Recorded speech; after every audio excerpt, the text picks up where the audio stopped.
Come, you must have gathered by now that Tataru is given to exaggeration. As you can see, I am quite well. Ul'dah, on the other hand, is not. This riot was anything but an isolated incident. There is a restlessness in the air. Tensions long simmering are at last threatening to boil over.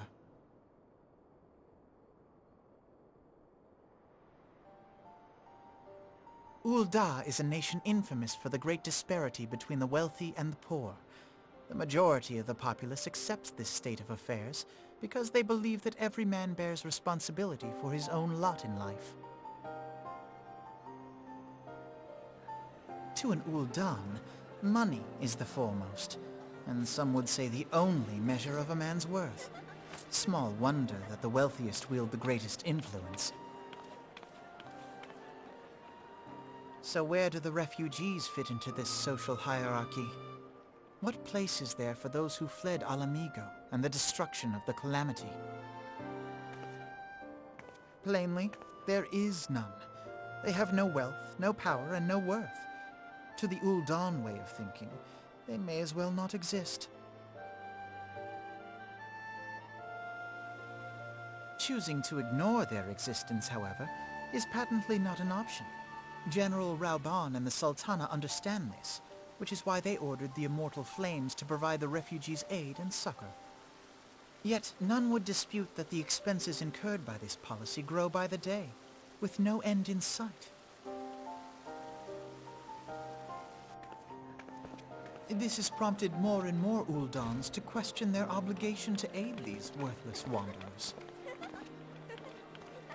while more and more refugees have come to resent their treatment at the hands of the sneering citizenry.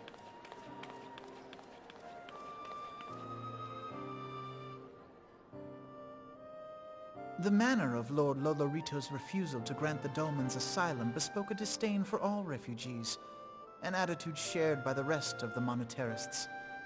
And you may be sure they make no effort to conceal their opinions. It was only a matter of time before the refugees united in protest, nor is it any surprise that some among them would ultimately resort to violence.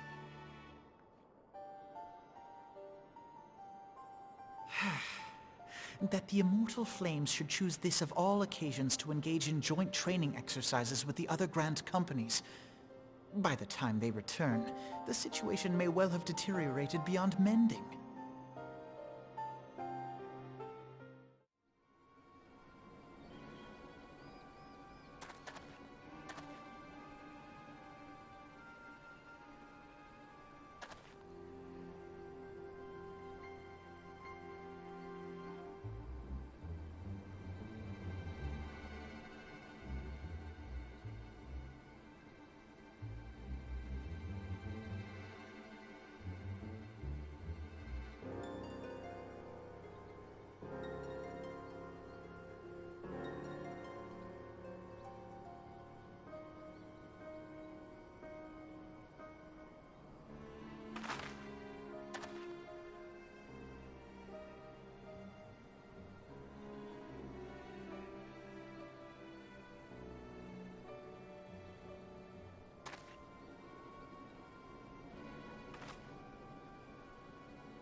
Commander Swift has kept us apprised of your recent activities. You've made great strides towards quelling the violence. Despite our best efforts to determine what provoked this uprising, the truth continues to elude us.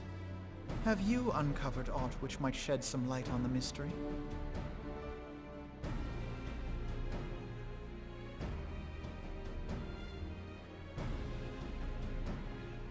This information does not leave this room. The Syndicate's decision to reject the Doman refugees' appeal for asylum had lasting repercussions. A number of those displaced by the calamity claimed it was proof of a policy of discrimination. Together with a group of Alamegan refugees, they organized a series of demonstrations to protest against the Sultanate. Demonstrations which became heated, but did not descend into violence. Until a certain incident served as a call to arms.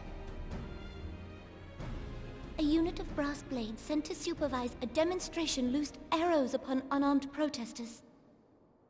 It was this atrocity which prompted the refugees to take up arms. I need not tell you what followed. We assumed at first that the attack was born of a miscommunication. When emotions run high, they happen. But suspicions were raised regarding the unit's commanding officer, whom I ordered interrogated. Sure enough, our fears were soon confirmed. The dog confessed that a merchant had offered him coin to give the order. A merchant in the employ of Teleji Adeleji. Teleji Adeleji? But he spoke in favor of the Doman's cause, and has ever seemed sympathetic towards the refugees' plight. Why would he do such a thing? Know you of the Cartano Reclamation Bill? It is a proposal to annex the Cartano Flats so that refugees may establish permanent settlements. When last I looked, that was disputed territory. Aye. Some might even call it a battlefield.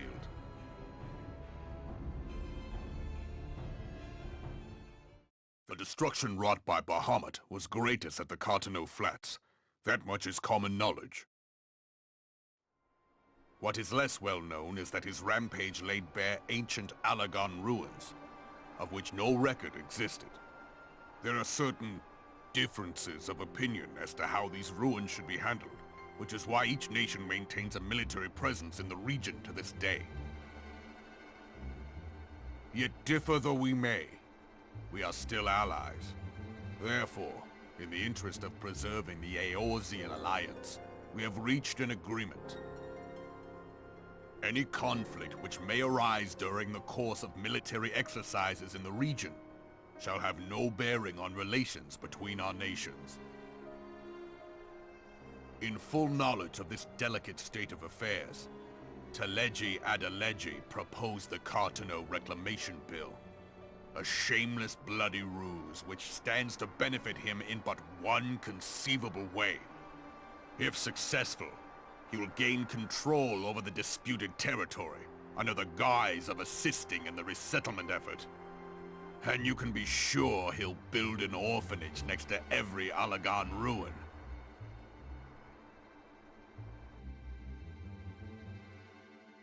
The man would threaten the unity of the Eorzean alliance and risk countless lives for personal gain. He walks a path all his own, independent of any faction and beholden to none of his fellows on the Syndicate. By inciting the less fortunate to violence, he hopes to convince others that the Cartano Reclamation Bill is the only viable solution. His sympathy for the plight of the Domans was not but posturing to gain credibility with the refugees. Of that there can be no doubt. Forgive me, but what could possibly motivate Teleji Adeleji to go to such lengths? What is so special about these ruins that he would risk his position on the Syndicate, and, most likely, charges of treason against the Sultanate? Omega. Pardon?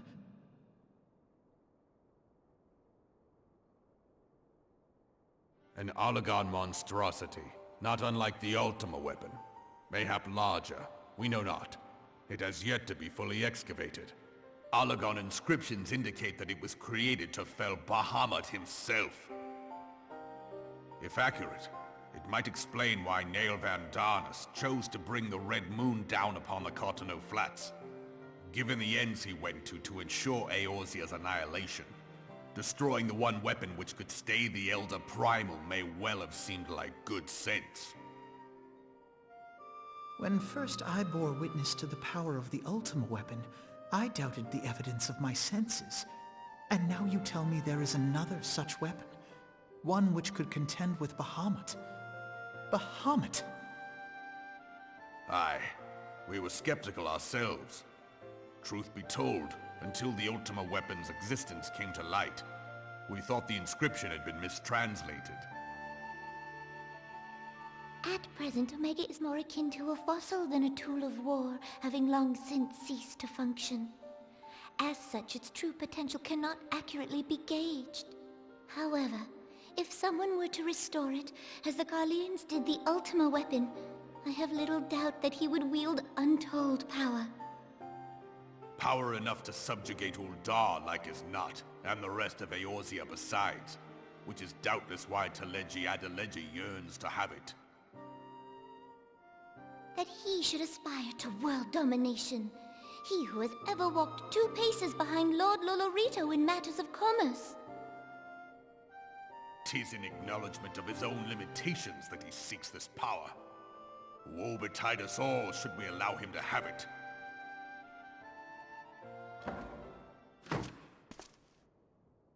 Pray waste no time chasing rats. Only a fool would believe that secrets can be kept in Uldar.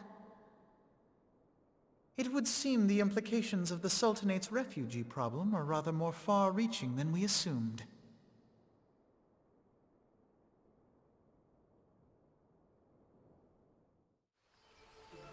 Scions of the 7th Dawn, on behalf of the people of Gridania, I bid you welcome. Your presence is of great comfort to us all in these days of uncertainty. I summoned you here to share tidings of a most urgent nature. But a short while ago, the great elemental spoke, and his voice was clarion in its intensity. Ramuh is returned unto the forest. Scarce had his words ceased to echo in mine ears when we were visited by an emissary from Little Solace.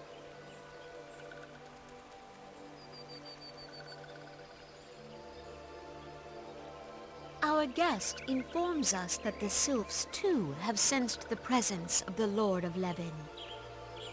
Though his exact whereabouts remain unknown, we may safely assume that the Primal was summoned within the heart of the Sylphlands. Unlike the other Primals you have encountered, Lord Ramuh is no raging avatar of destruction.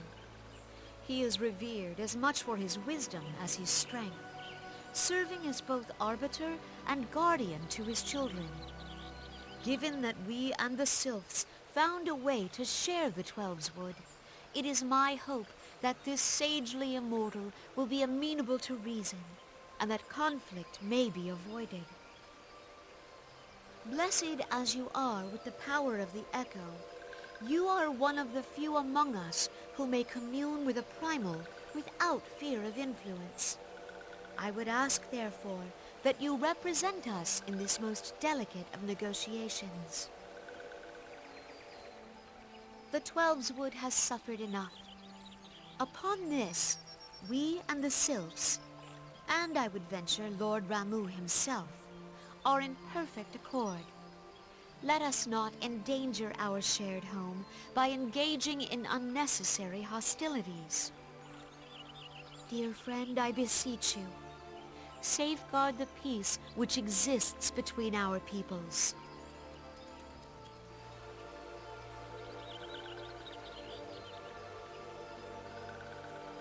You have my thanks.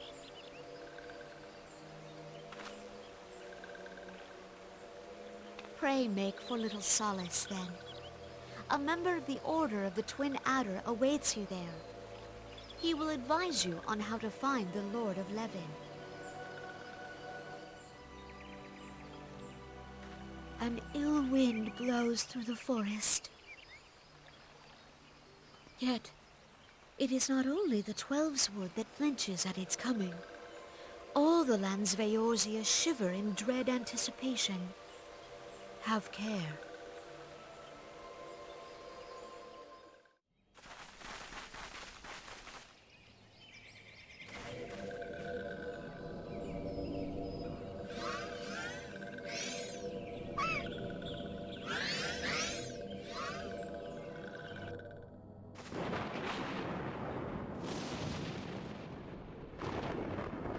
Nora betrays thee, servant of hiding.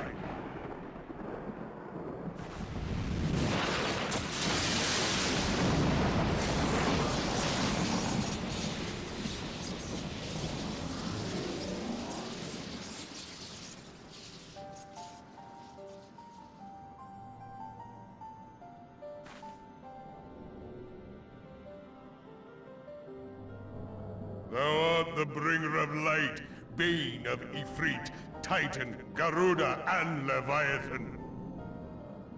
I am Ramu, guardian of the children of the forest. Thou tramplest upon sacred soil, bringer of light. By what right doth man intrude in this sanctuary of the sylphs? The Gridanians proffer peace? Their words are born of delusion, thine offer an insult. Thou speakest of harmony, yet carest naught for my children's desires. They did but wish to dwell beneath these boughs in solitude. Yet even that was too much to ask of man. Thus did they turn to me for succor. The sentence I pronounce upon thy kind is just. Redanian or Garlean, it matters not. The good intent of one excuseth not the misdeeds of the other. Thy conflicts have brought naught but anguish and misery unto the forest. All blame doth lie with the darkness that resideth in the breast of man.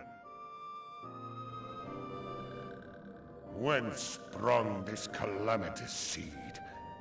In the beginning no such duality existed. Were light and dark given form when man was born? It would explain much. Not least why strife and sorrow follow ever in thy wake. Thou canst not deny the urgings of thine own nature.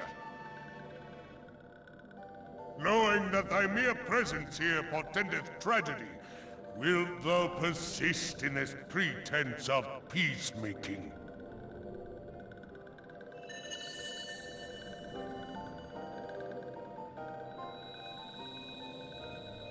Thou bearest the crystal which I bestowed upon my wayward charges.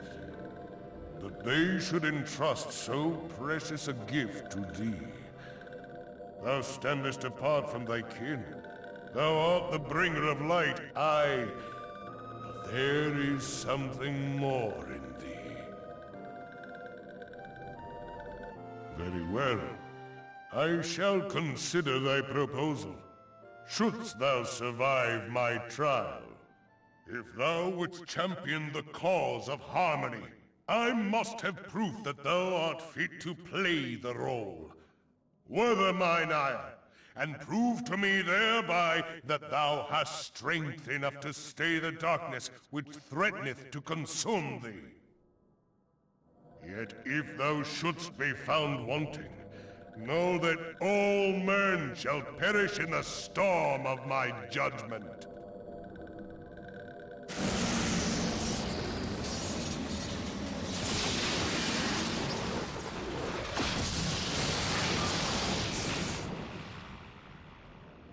Come to me, bringer of light. I shall await thee on the field of battle.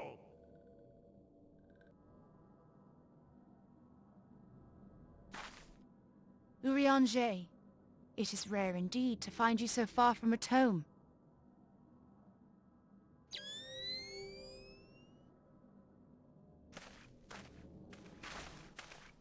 The Lord of Levin himself. Never till this day had I looked upon his visage, save in painted renderings made faint by time. Ever shall this scene remain etched in my mind's eye. Beg pardon, my lady.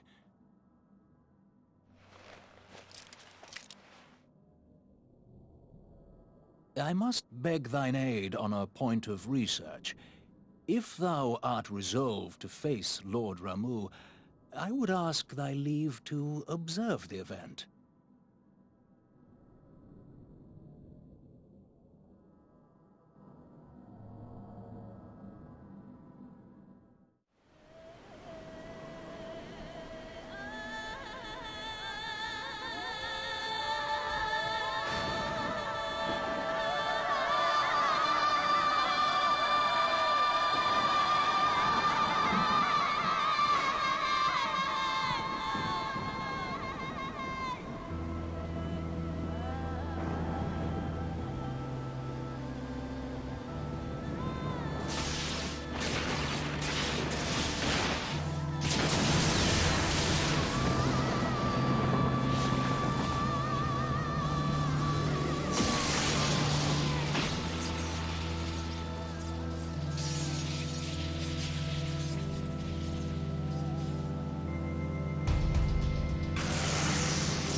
I have taken thy measure, bringer of light.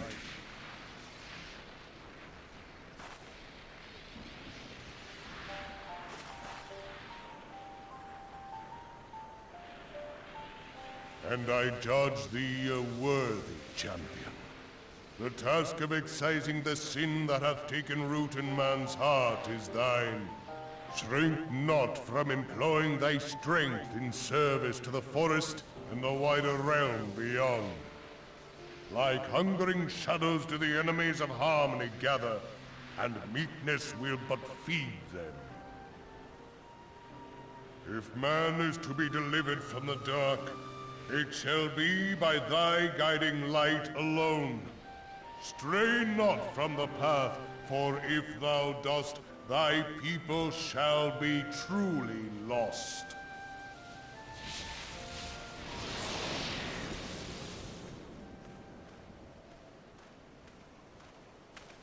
Thou hast slain the Lord of Levin.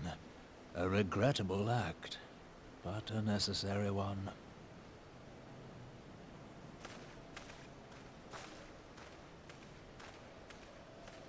In witnessing thy struggle, a truth hath been revealed unto me. If I mistake not, it may yet prove a chink in the eternal armor of the Ascians. But let us conclude our present business. I shall expound upon my findings at the Rising Stones anon.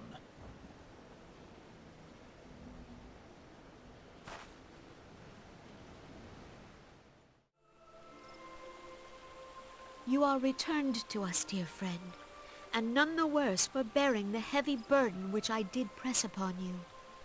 Most glad am I of this. I am informed that your efforts to negotiate a peace with Lord Ramuh ended in conflict. Pray tell me, what befell?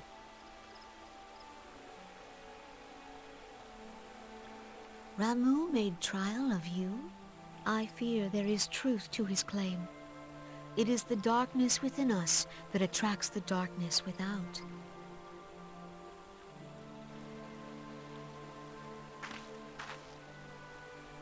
It cannot be denied that misfortune follows man. For evidence, one need only look to the conflict brewing in Cartano, or to the rising flood of refugees. Our shared struggle against the Empire should have served to seal our union. Yet the ties which bind the Alliance strain under the weight of gross self-interest.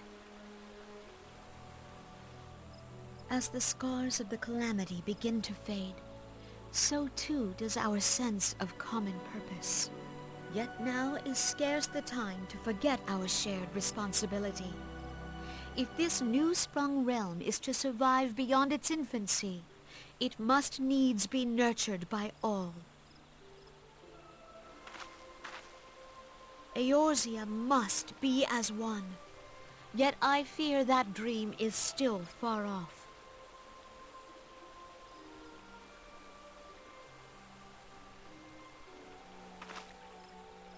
On behalf of the people of Gridania and the elementals both, I thank you for all that you and your fellow scions have done. Full oft have I been compelled to look to you for aid of late, and offered all too little in return. As leader of this nation, I shall endeavor to prove a more worthy ally to your cause henceforth.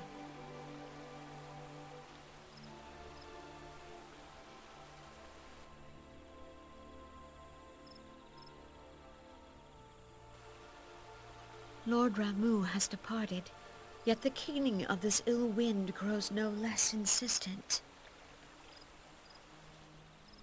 Voices of the forest, pray speak and I shall listen.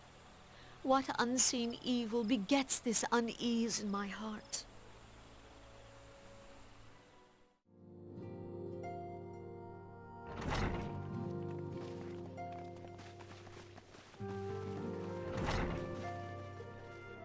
If everyone is ready, let us begin.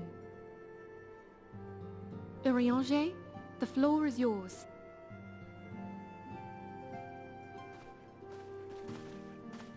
As all here assembled now know, in its final hours as our Order's headquarters, the Waking Sands did play host to a most unexpected visitor. I speak of the Ascian clad in white, Elidibus.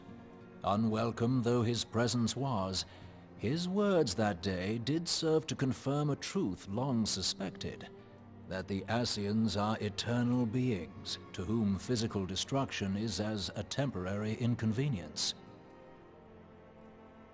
In the intervening time, Urianger and I have striven to discover a means by which the Ascians might more permanently be slain. And 'tis my belief that we have found the thread that will allow us to unravel the twisted skein of their existence.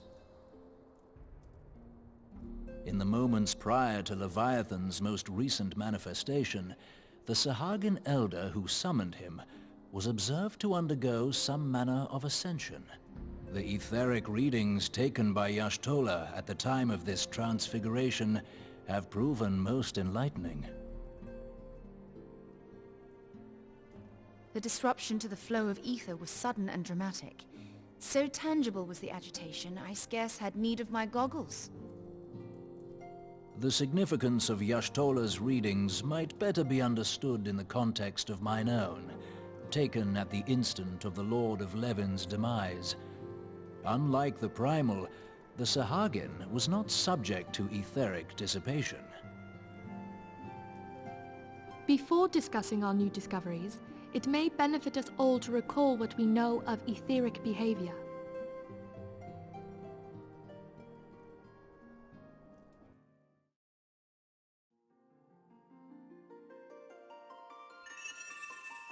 Let us begin at what some might call the end.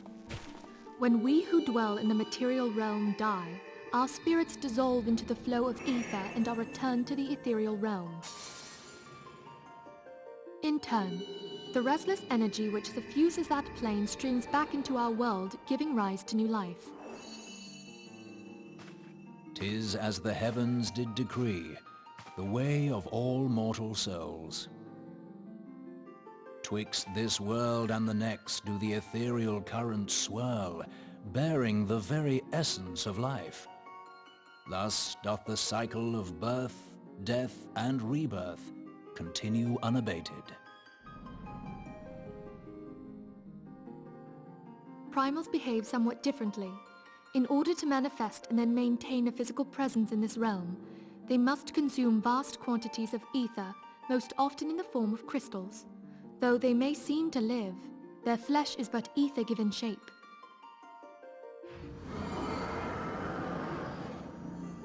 Thus, a defeated primal leaves behind no broken corpse. Rather, the essence of its form seeps back into the land whence it came, and the energy of its shattered spirit is called back to the ethereal realm. And there it waiteth, till next the prayers of the faithful do draw it forth from the sea of ether, to take their offering of crystals and make for itself a new body.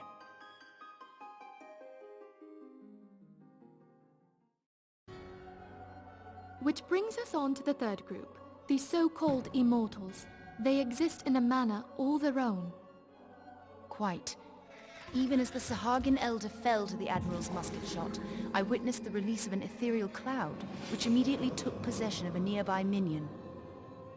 A soul that dissipateth not upon the death of the flesh. The secret of life everlasting, and in the claws of a Sahagin no less. But I wonder, what would happen to one of these obstinate spirits, should there be no suitable host for it to claim? If mortal death entails a return to the ethereal realm, it seems doubtful that the soul of an immortal would venture there. Nay, it merely withdraweth a distance, unto the shore of the ethereal sea, perchance, but no further. Yes, it exists in neither this realm nor the next, abiding instead in the space that lies between them.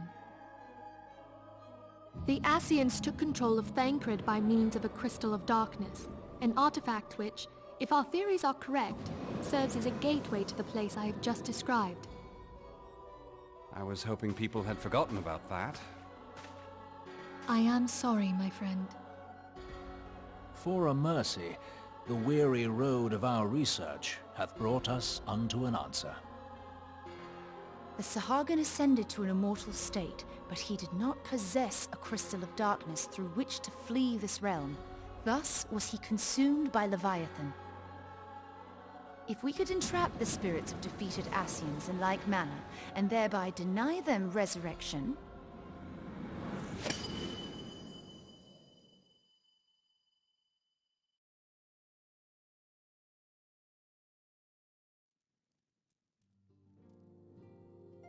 Therein lieth the path to victory.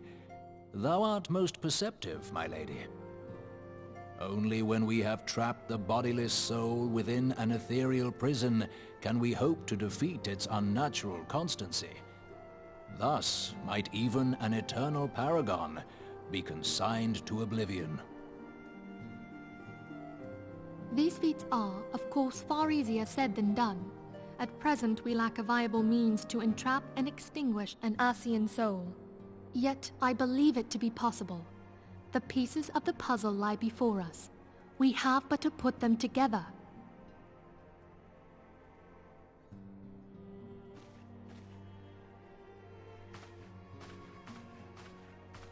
I will depart at once to convene with the sages of Sharlayan.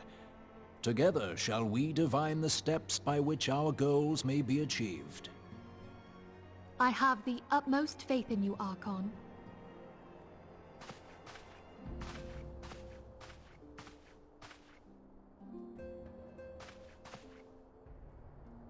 Beg pardon, antecedent, but I would raise one final matter. Even now, a Sharlayan survey party seeketh to ascertain the fate of the students of Baldessian. Their findings shall soon be known to us. Though you harbor feelings of dread, I bid you surrender not to sorrow, but abide instead in hopeful prayer. I shall, Archon. Thank you.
Tell me, General, what think you of Alfino's bold endeavor?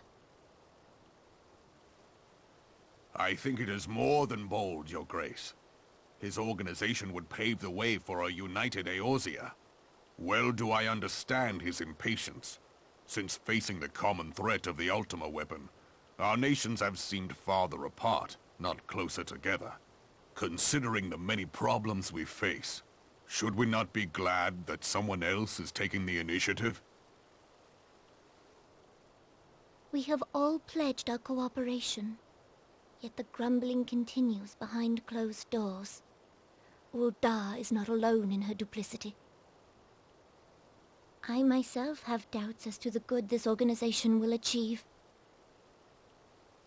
With the inclusion of the finest soldiers of the 3 grand companies, it promises to be a fearsome military body. But whom will it serve? Even under the watchful gaze of the Scions, it is not unthinkable that such a force could perpetrate a great wrong. Does it not concern you that a significant proportion of its financial backing came from the coffers of the Syndicate?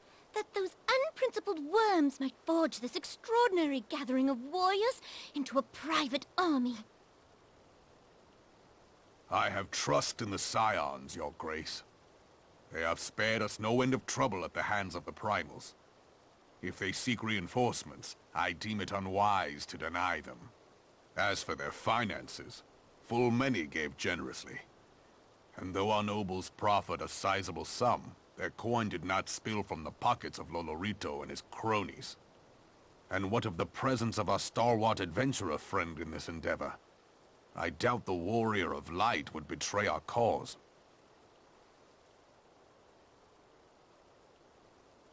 Yes, there is that, I suppose. Yet I have known people to change. Whether we will or no, the events of the age hurl us this way and that, like a dust devil skipping across the sands. Cannot be done about Telechi? I have explored all avenues available to us, Your Grace. But as Ul'dah law now stands, we lack the evidence to convict him of any crime. To arrest him on spurious grounds would only play into his hands.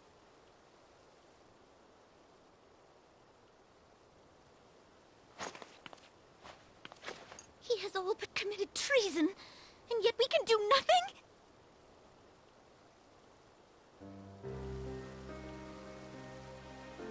Then what good our government? What worth the royal house? How deplorable this mockery of justice!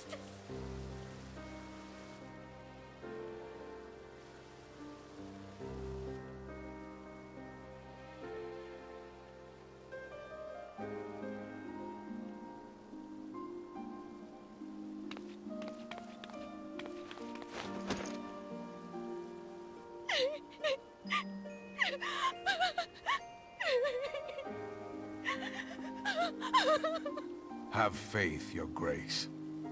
It is not over.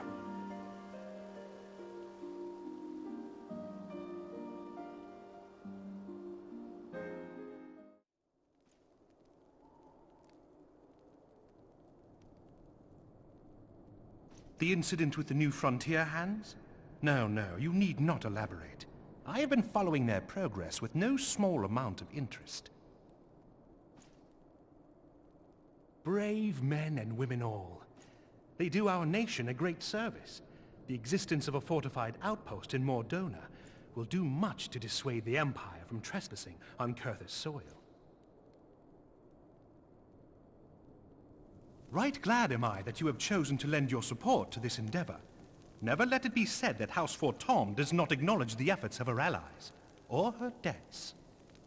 'Twas in the spirit of gratitude that I arranged for sundry supplies to be delivered to Revenant's Toll. That the shipment should chance to be waylaid by heretics is poor fortune indeed. Poor fortune, I say, yet not without precedent. If you would know the truth of it, these incorrigible villains grow more organized with each passing day. This new unity of purpose we attribute to their leader, the Lady Iceheart. But though I have devoted significant resources to the task of identifying this woman, we have yet to learn so much as her birth name. What we do know is that the heretics speak of Iceheart in reverent tones, and would gladly embrace death rather than betray her. Such loyalty is rare indeed, and I fear to imagine what so committed a collective might achieve. The brigands have not yet been so brazen as to risk direct confrontation here in Dragonhead. Some few of their number have, however, been sighted not far to the west of here, and with ever-increasing regularity. A visit to Whitebrim Front may bring you the answers you seek.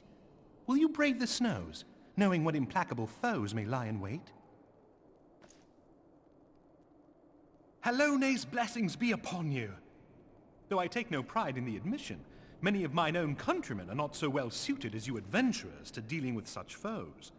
Were they dragons, it might be otherwise.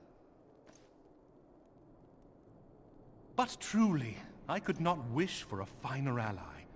You have done much for my house in the past, and I have no doubt but that I shall have cause to celebrate your deeds again ere long.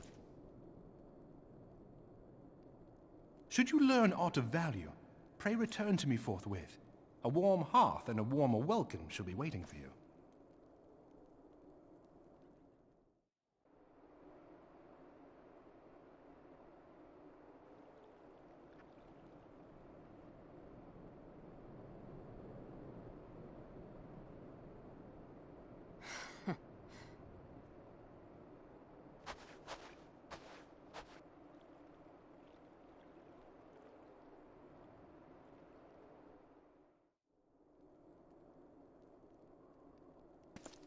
Your return is most timely. Of their own accord, my thoughts had turned to your task and the progress thereof. I confess, my imaginings tended toward the grim and bloody.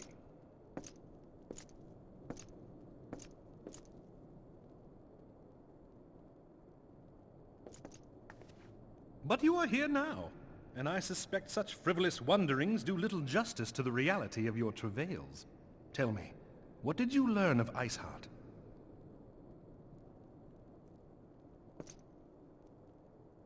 Indeed, and this transpired at Snowcloak? Of all the highlands, that towering wall has borne the worst of the region's brutal shift in climate. So inhospitable has Snowcloak become that we have still to survey the area in its entirety.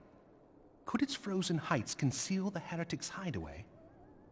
Mayhap a more robust reconnaissance effort is in order. Putting such considerations aside for the moment, we still know far too little of this Iceheart.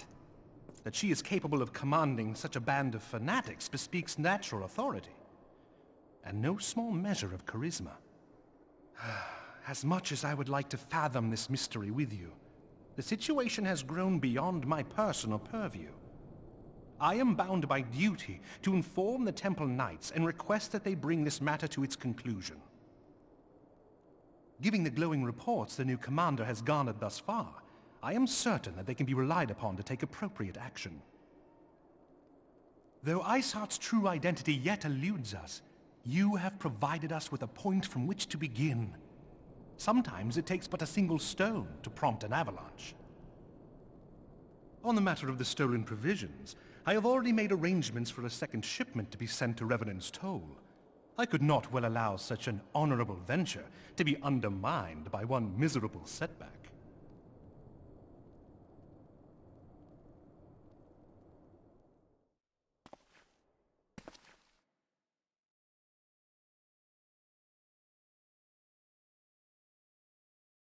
Comrades, your presence here this day signifies the momentous choice that each of you has made. With your strength now pledged to the Scions of the Seventh Dawn, you are beholden to no single nation. You stand as the vanguard for a united Eorzea.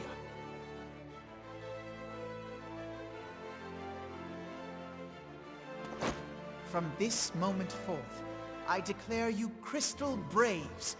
Let us mend this fractured realm and face our enemies as one.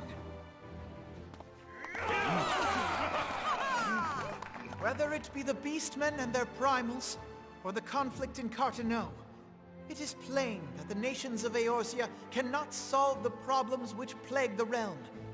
Thus does it fall to some few heroic souls to succeed where they have failed.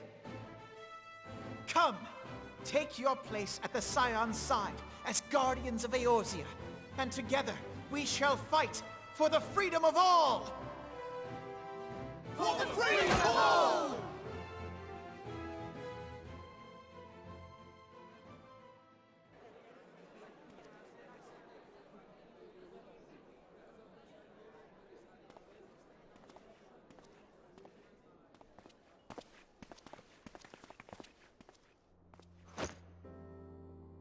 A rousing speech, Alphino. Or should I say, Crystal Brave Commander Leveilleur? Please, Antecedent. The title is honorary. I shall not be leading the troops into battle, as it were. We are of the same purpose. Let us join hands and do what must be done to save this land. The Scions stand ready.